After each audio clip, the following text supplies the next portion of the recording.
Boa noite, a graça e a paz de Jesus Cristo para todos. Muito bom poder estar mais uma vez compartilhando com os amados irmãos, com aqueles que nos assistem através desse vídeo, Palavra de Deus. Eu quero nessa noite aproveitar o nosso tempo, o nosso espaço para trazer uma mensagem que trata de esperança para o nosso tempo. Quero discorrer nessa noite no livro do profeta Miqueias, no capítulo 7, e o versículo 7. Miqueias, capítulo 7, versículo 7, que diz o seguinte: Eu, porém, olharei para o Senhor e esperarei no Deus da minha salvação. O meu Deus me ouvirá. Vivemos um tempo diferente de todos os que na história mais recente do nosso país, do mundo como um todo, passamos. Todos nós começamos o ano de 2020 com diversas certezas, planos, projetos, segurança, muito de que sonhava e de que projetava iria acontecer. Contudo, quase tudo isso está sendo desafiado. Planos estão sendo apagados ou postergados. Projeto, no mínimo, está sendo suspenso.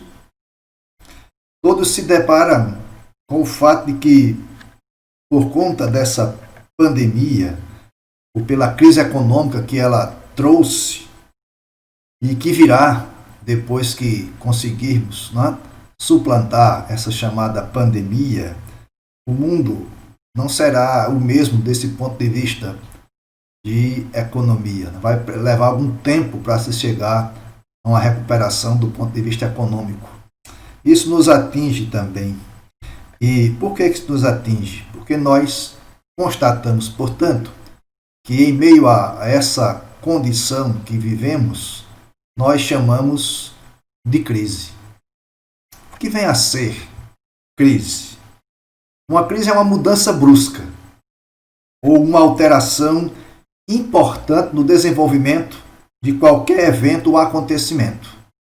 Então, se tem um evento ou acontecimento programado ou que está acontecendo até e há uma mudança brusca, uma alteração importante nisso, nós chamamos isso de crise. E essas alterações elas podem ser físicas, podem ser simbólicas. Mas crise é uma situação complicada ou até mesmo de escassez. Há vários tipos de crise, as quais nós denominamos. A crise de saúde, quando alguém está enfermo e chega num nível que a medicina, os remédios não, então diz que entrou em crise, uma crise na saúde. Do ponto de vista que estamos vivendo, essa pandemia do Covid-19 também é uma crise na saúde. Se temia que os hospitais não atendessem à demanda de tantas pessoas que seriam e foram infectadas. Então se chamou isso de crise. A crise econômica, situação em que se passa no Brasil e no mundo como um todo. Nós vamos pensar em termos de Brasil, muito desemprego, muitos empresários tiveram que fechar as portas das suas empresas.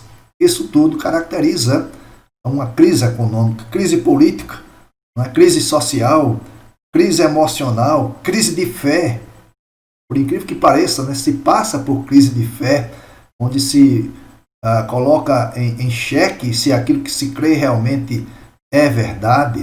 E do ponto de vista cristão, há pessoas que entram também na chamada crise de fé.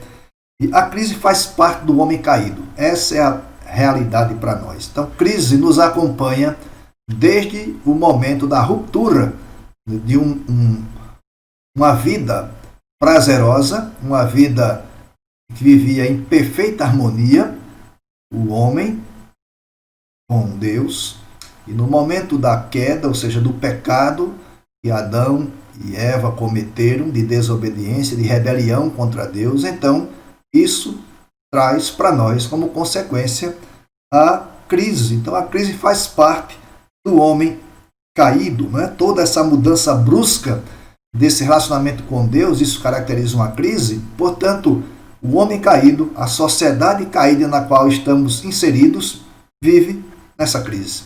Porque houve uma ruptura entre o relacionamento íntimo e perfeito entre Deus e o homem. O homem, portanto, vive em crise. Esta é a situação do profeta Miqueias.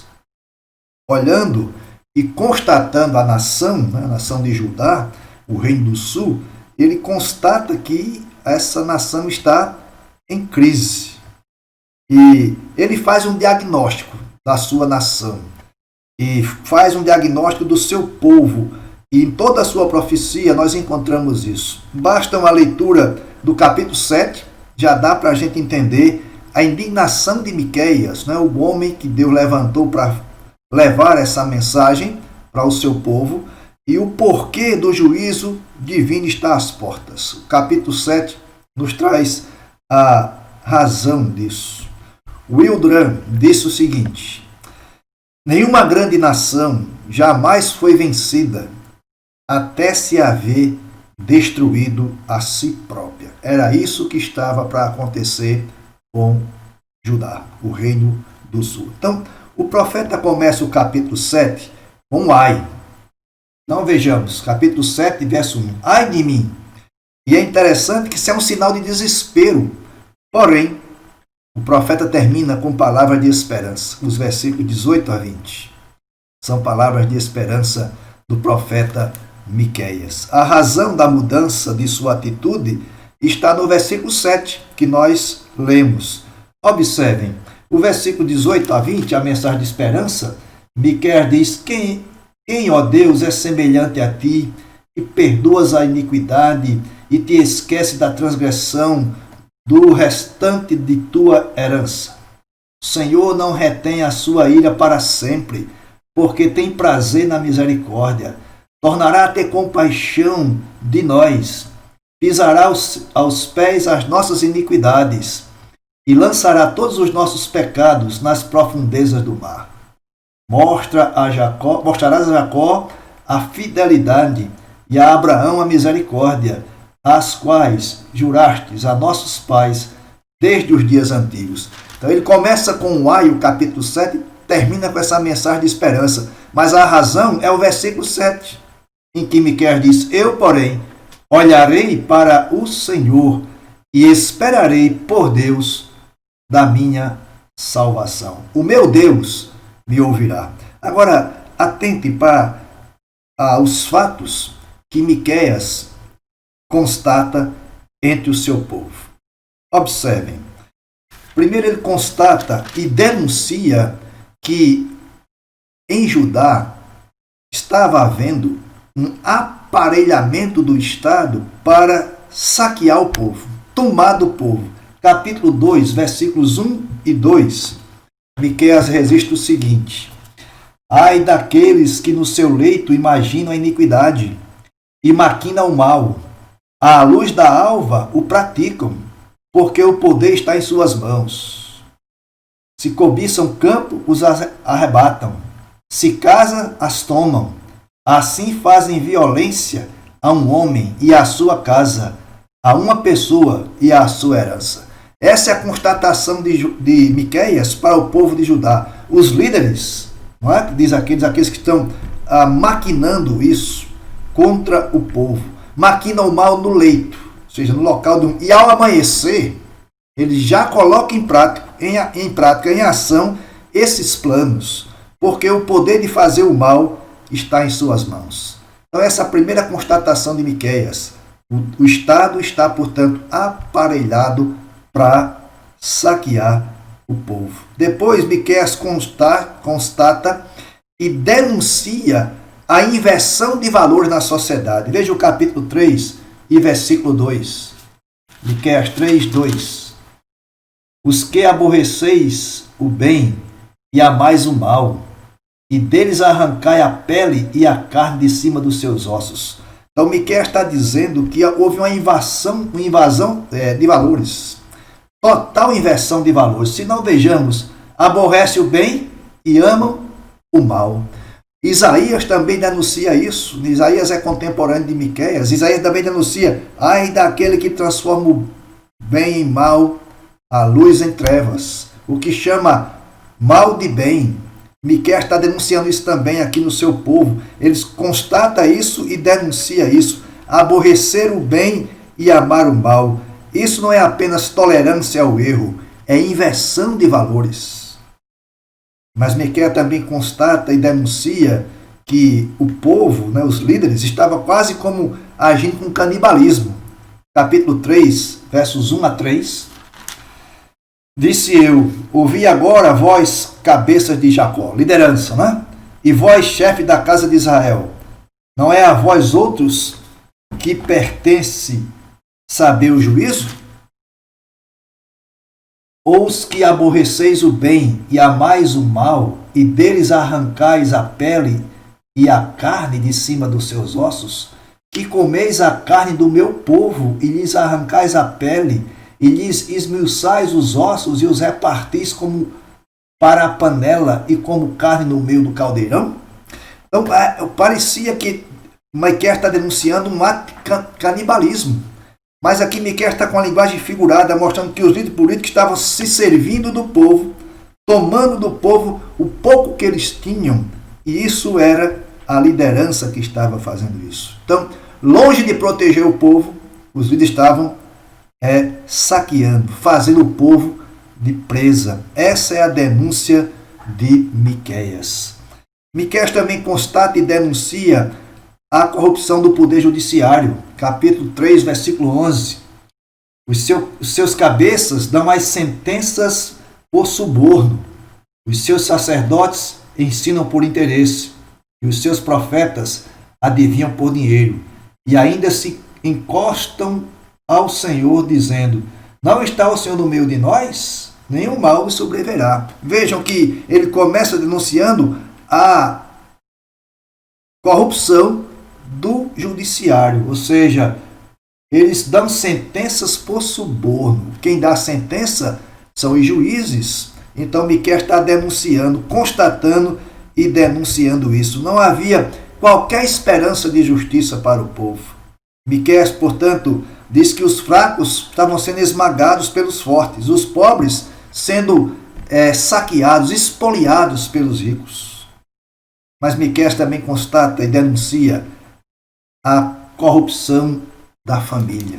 Capítulo 7, verso 6.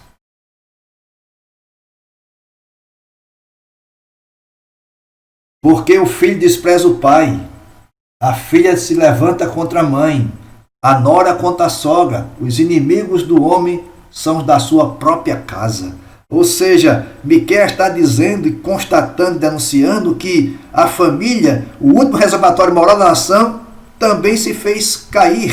O povo, portanto, está como que se lameando, nessas constatações de Miqueias. Como é que estava a família? Miqueias diz aí, era um caos. Ninguém se entendia na família. Era filho desprezando o pai, filha se levantando contra a mãe, nora contra a sogra. Ou seja, os inimigos são os próprios da sua casa. Mas Miqueias constatou também, no capítulo 3, versículos 5 e 11, a corrupção da religião. Capítulo 3, versículo 5. Assim diz o Senhor acerca dos profetas, que fazem errar o meu povo, e que clamam paz quando têm o que mastigar, mas apregoam guerra santa contra aqueles que nada lhes metem na boca. E o versículo 11, o final, ou no meio: os seus sacerdotes ensinam por interesse, e os seus profetas adivinham por dinheiro, e ainda vão se encostar ao Senhor. Miqueias está constatando que os profetas deixaram de pregar a palavra de Deus, deixaram de ser fiéis aos oráculos de Deus, e portanto, quando alguém dava comida ou dava sustento, eles anunciavam coisas boas. Quando não anunciavam as coisas de Deus para o povo. E é isso que nós podemos até constatar nos nossos dias também, no nosso amado Brasil. Quantos falsos profetas que só fazem o seu trabalho, vamos dizer assim, quantos pastores que se avoram de dizer que são novos profetas e anunciam só aquilo que o povo paga para eles. Este é o diagnóstico, a constatação e a denúncia de Miqueias com o povo do seu tempo. E após este diagnóstico sombrio, triste, aterrorizante em alguns aspectos, o profeta, ele mesmo nos ensina que em ocasiões assim, em que parece que não tem mais saída, é preciso nutrir esperança. É feliz, é bem-aventurado aquele que no meio de tantas confusões, uma crise sem precedentes, tantas dificuldades para viver, pode exclamar como Miqueias: eu, porém, confiarei no Senhor, esperarei no Deus da minha salvação, o meu Deus me ouvirá.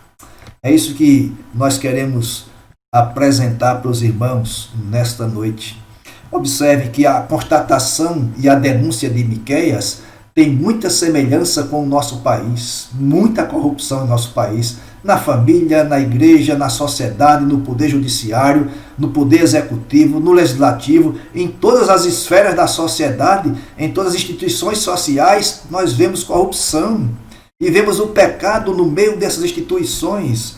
E como Miqueias, nós podemos olhar para o Senhor e dizer: eu confio no Senhor, eu espero no Senhor, a minha salvação vem do Senhor, o meu Deus vai me ouvir. Nós podemos esperar no Senhor, queridos. Ele não falha. Por pior que seja a situação, Deus não falha.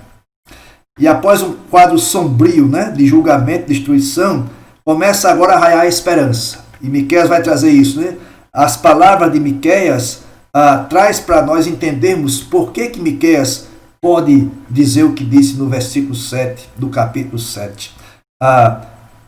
Dois oradores que aparecem aqui no capítulo 7, dos versículos 8 a 13. Dos versículos 8 a 10, quem fala é a cidade de Jerusalém, logicamente que na voz de Miqueias, mas ele atribui a Jerusalém falando.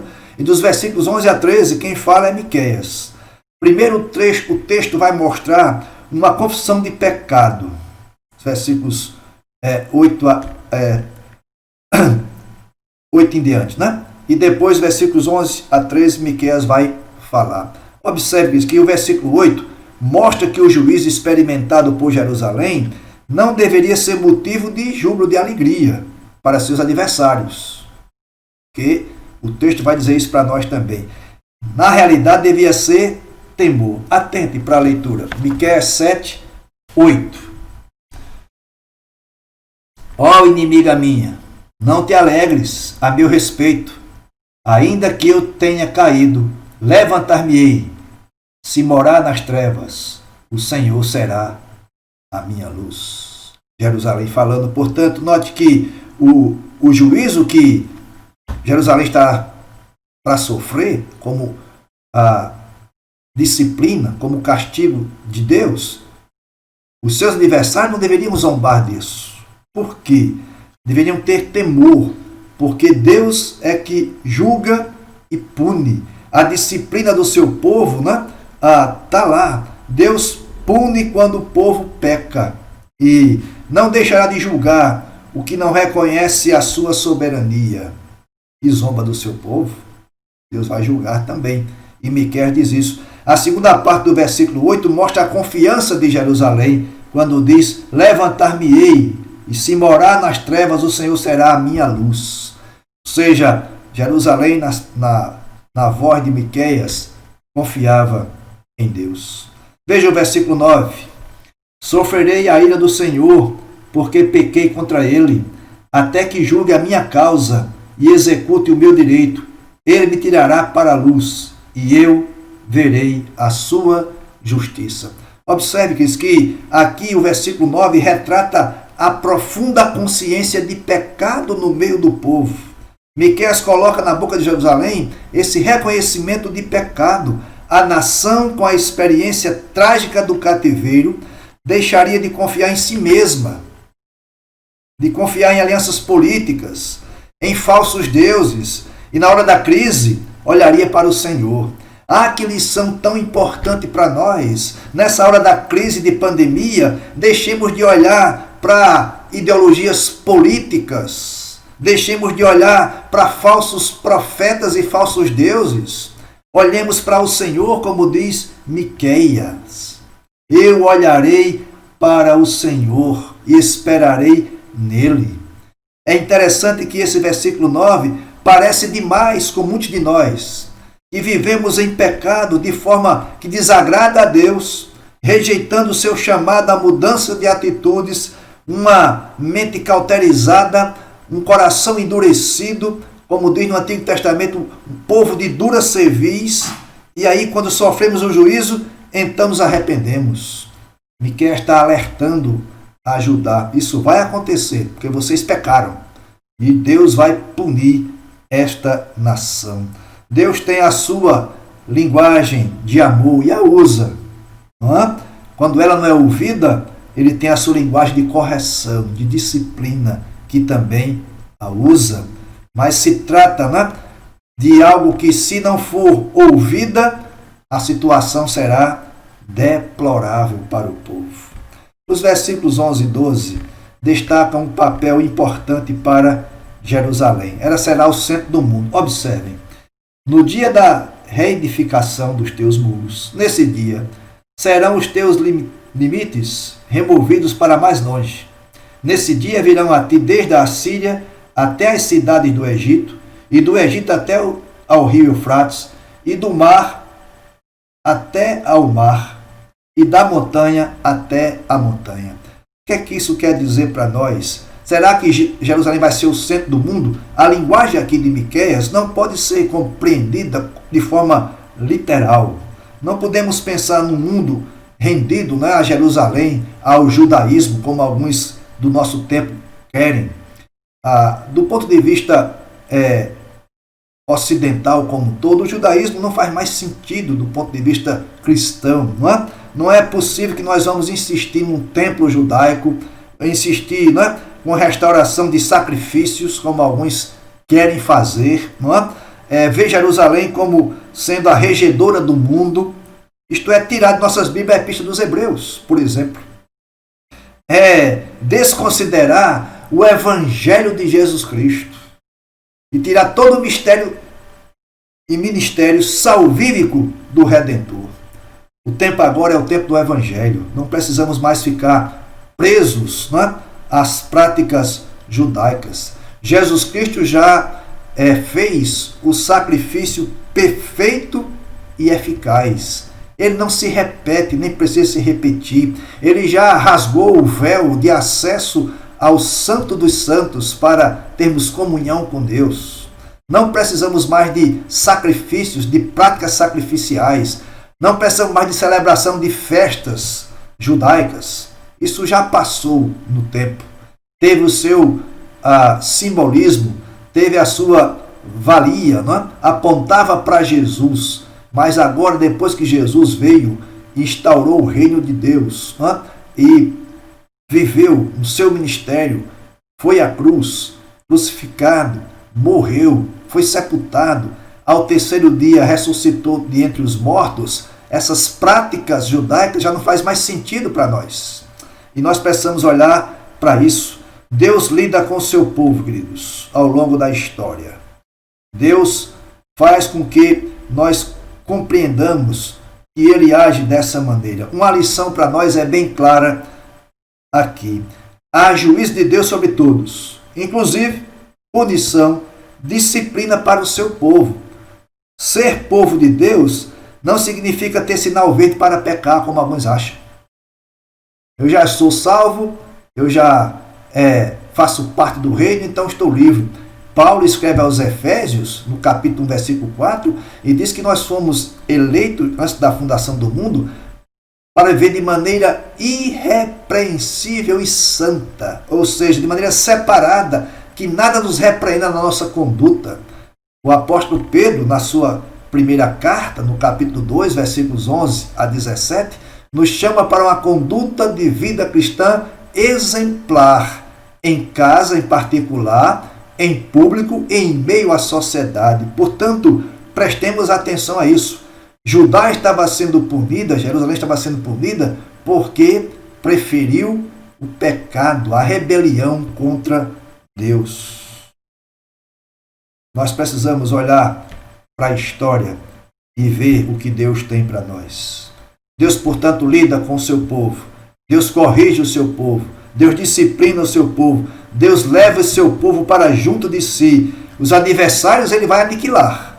Isso é bem claro também no que Miqueias diz, e na Escritura como um todo nós vemos isso, que os inimigos de Deus serão aniquilados. Portanto, não temamos os inimigos do nosso tempo, especialmente aqueles que querem calar a voz, né, nas mídias sociais dos cristãos, daqueles que produzem bom material, produzem bons textos que edificam a família e restauram vidas. Não nos deixemos enganar, não nos arrefeçamos com receio, com medo desses inimigos, porque Deus mesmo vai tratar com eles.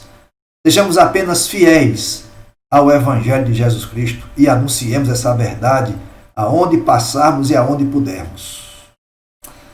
Os versículos 14 a 20 trazem a mensagem de esperança. Jerusalém pode olhar e pede para ser apacentada como nos tempos antigos. Lembra-se do passado, quando o povo era guiado pelo próprio Deus. Vejam o verso 14.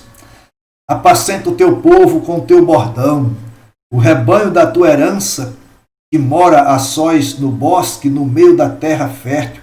Apacentem-se em Bazã e Gileade, como nos dias de outrora.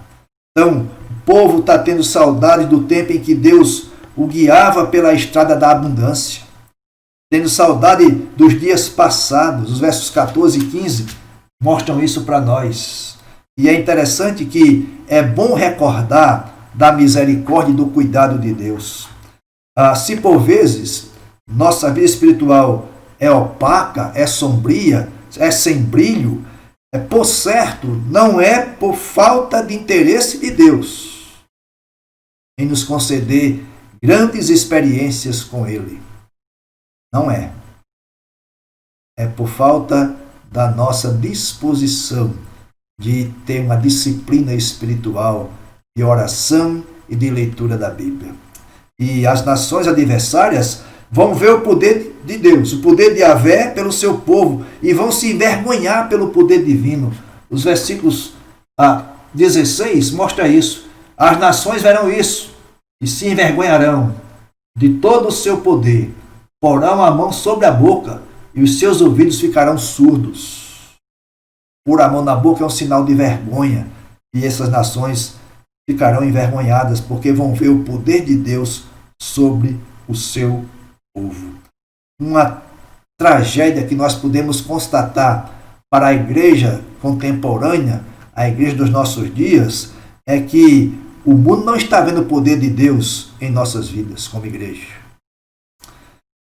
Basta nós olharmos os escândalos, as mensagens descaracterizadas do evangelho genuíno. Há muito de alta ajuda no meio da igreja. Basta olhar essa pandemia do Covid-19, quanto temor dos crentes em sair de casa. Lógico que temos que tomar as precauções devidas, temos que ter os cuidados devidos, ouvir as orientações das autoridades sanitárias, mas não dar ouvidos à mídia que disseminou o terror no meio do povo. Nós precisamos olhar, queridos, para Deus, como diz Miqueias. Eu olharei para o Senhor, o Deus que vai me ouvir. Talvez falte em nosso tempo profetas, a exemplo de Miqueias, que denuncie, que confronte o pecado da nação e da igreja. O verso 18 é uma exaltação a Deus que Miqueias faz. Quem, ó Deus, é semelhante a ti, que perdoa as iniquidades e te esquece das transgressões do restante da tua herança? Quem é como esse Deus? E é interessante observar que Miqueias faz essa exaltação a Deus, porque o Deus de Miqueias intervém na história. O Deus de Miqueias é o mesmo Deus nosso, da igreja do nosso tempo. É o Deus que vai intervir na história, porque a história está nas mãos de Deus. O livro da história que João relata no Apocalipse, selado com 7 selos, está nas mãos do Cordeiro, aquele que tira o pecado do mundo, o Cordeiro de Deus, a raiz de Davi, o leão da tribo de Judá. A história está em suas mãos e não na mão de governantes que se acham superiores a tudo e a todos. E é interessante que aqui, nesse versículo 18, há um jogo de palavras com o nome do profeta. Miqueias significa: quem é como Yahvé? E ele pergunta isso: quem, ó Deus, é semelhante a ti? Quem é como o nosso Deus? Miqueias está demonstrando que os deuses inventados e criados e cridos pelos homens, nenhum deles pode ser comparado com o autoexistente Deus. Quem é o Deus de Miqueias? A resposta está no versículo 18. Note, quem é semelhante a ti? Primeira coisa que nós identificamos, que o Deus de Miqueias é o Deus único. É o nosso Deus, é o único Deus. Depois, o Deus de Miqueias é um Deus que perdoa pecados. Quem é semelhante a ti?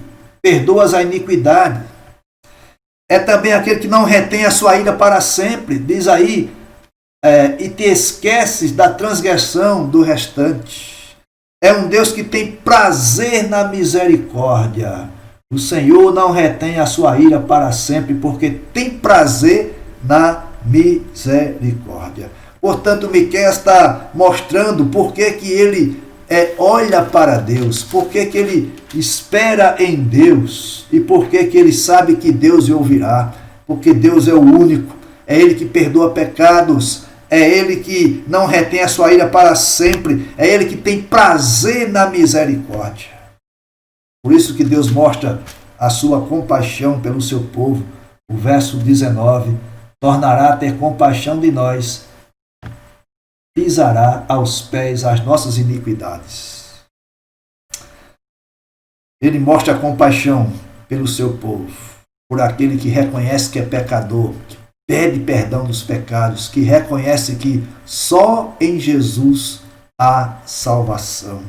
Ele manda embora os pecados do povo, verso 19 diz isso, e vai cumprir fielmente as promessas feitas a Abraão e a Jacó, no símbolo do pacto de Deus. Deus é um Deus pactual, e nós seguimos essa história do pacto de Deus conosco, para conosco. Interessante notar, queridos, esse é o Deus que Miqueias apresenta nos versículos 18 a 20. E é claro aí, 2 atributos de Deus são mostrados ao povo. Fidelidade é aquilo que determina a natureza de Deus, ou seja, Deus, portanto, é fiel. E a benignidade é o amor eterno, o amor do pacto, o amor que leva a se relacionar com os seus. É o Deus que é fiel e que é benigno. Diz aí, mostrará a tua fidelidade, a tua misericórdia. Deus é misericordioso, é benigno. Miqueias termina admiravelmente bem. A esperança não reside nas virtudes religiosas de quem quer que seja. O povo de Judá se achava que estava bem, podia esperar nas suas virtudes religiosas. Deus disse que não. Também a esperança não está em possíveis alianças políticas. O povo também fez aliança com quem Deus não autorizou fazer. A esperança não está em ideologias, como alguns pensam hoje, seja ela de esquerda, de direita, de centro, qualquer ideologia. A esperança não está na ciência, como muitos depositam, acham que a ciência resolverá todas as inquietações do homem. A esperança não está na tecnologia. É boa a tecnologia, recursos espetaculares para nós. Estou fazendo uso de uma tecnologia agora, você vai estar podendo assistir esse vídeo através de uma tecnologia. Isso é bênção de Deus para nós, mas ela não traz esperança para o homem. Esperança reside tão somente em Deus. Ele é confiável, porque é fiel. Ele é amoroso, porque é misericordioso e benigno. Portanto, em tempos de crise, olhem para Deus. Vale a pena esperar em Deus e crer de coração em seu Filho Jesus Cristo. Por isso que o título da nossa mensagem nessa noite, em tempos de crise, olhar para Deus traz esperança. Quero concluir com algumas aplicações. Atentem para as aplicações em nossa conclusão. Primeira, na crise que estamos passando, a chamada pandemia do Covid-19, olhemos para Deus. Quem é Deus como o nosso Deus?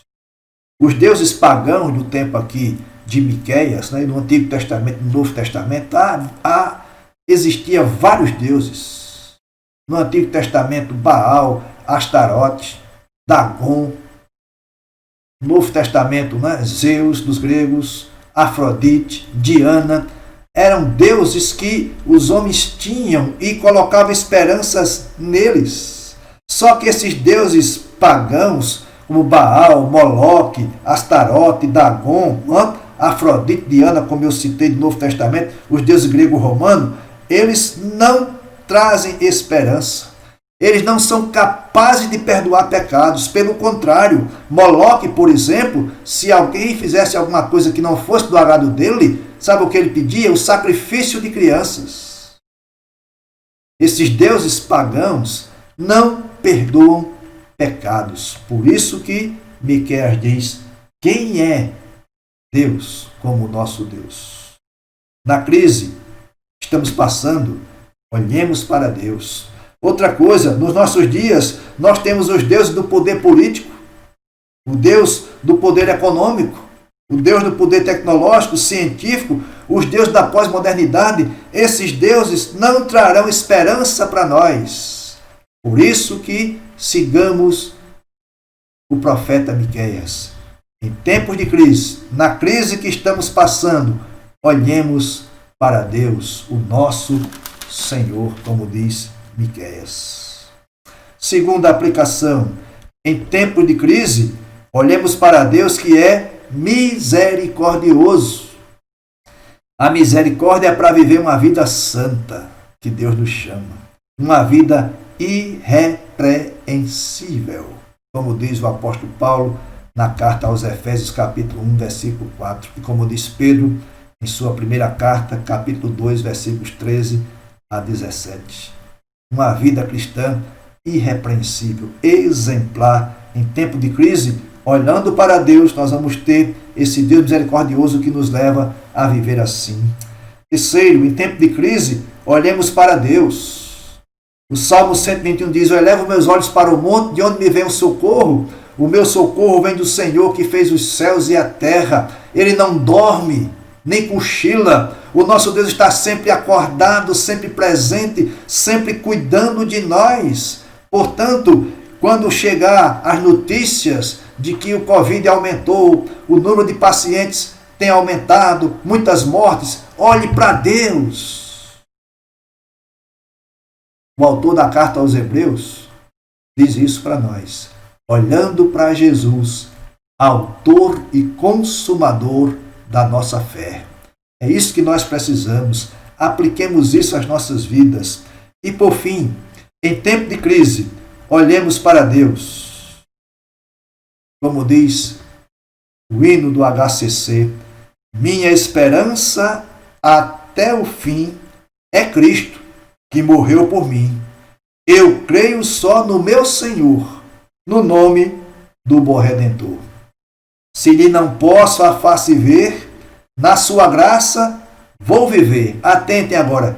Em cada crise, sem falhar, sempre hei de nele confiar. Olhemos para o Senhor. Esperemos no Deus da nossa salvação. O nosso Deus nos ouvirá, como disse Miqueias. Que esse Deus misericordioso, bondoso, fiel, seja, portanto, a direção do nosso olhar em tempo de crise. Crise é mudança brusca. Deus é esperança para o conserto das mudanças bruscas. Em cada crise, sem falhar, sempre hei de nele confiar. Que Deus nos abençoe hoje e sempre. Amém. Vamos orar, queridos. Baixe a sua cabeça nesse instante. Vamos fazer uma oração nesse momento. Nosso Deus e Pai, obrigado, Senhor, pela Tua palavra tão viva, tão eficaz, tão linda aos nossos corações. Senhor, que o Teu Santo Espírito conduza essa palavra que ouvimos nesse instante nos nossos corações.